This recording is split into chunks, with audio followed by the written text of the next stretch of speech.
fracture du crâne, le front ouvert. Le conjoint de Louise Dufour vient d'obtenir son congé des soins intensifs. Une branche lui est tombée sur la tête alors qu'il était en forêt à proximité du lac d'Endurant, en Haute-Mauricie. L'homme qui l'accompagnait a réagi rapidement en le sortant du bois en motoneige. Ils ont quitté le lac d'Endurant pour se rendre au CLSC de Parent, à une trentaine de kilomètres, puis a été pris en charge en ambulance pour être transporté à l'hôpital de La Tuque.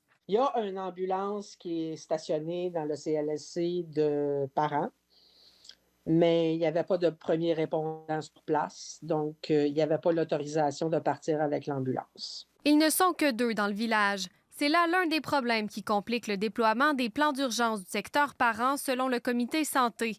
Mais ce n'est pas le seul. Ajoutons à cela la confusion en termes de communication. Le 911 ne savait pas où que c'était situé.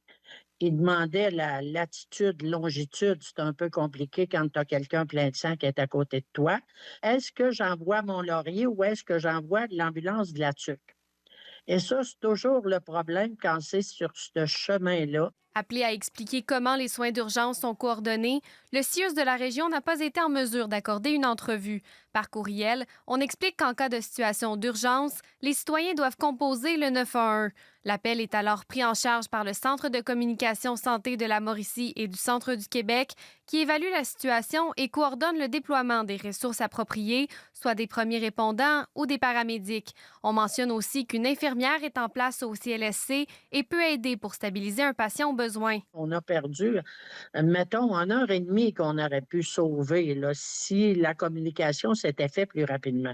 C'est ce qu'on nous, au comité des usagers, c'est ce qu'on voudrait demander, c'est que le 911 communique en même temps au CLSC et aux premiers répondants. De cette façon, ça serait plus simple. Le dernier enjeu, c'est l'état des chemins. En ce moment, la neige rend la route difficilement praticable. Plusieurs appréhendent l'arrivée du printemps qui risque d'amener avec lui des crevasses sur la chaussée. Plusieurs résidents de Parent espèrent une solution pérenne qui garantira leur sécurité. Ici Molly Bélan, Radio-Canada, Trois-Rivières.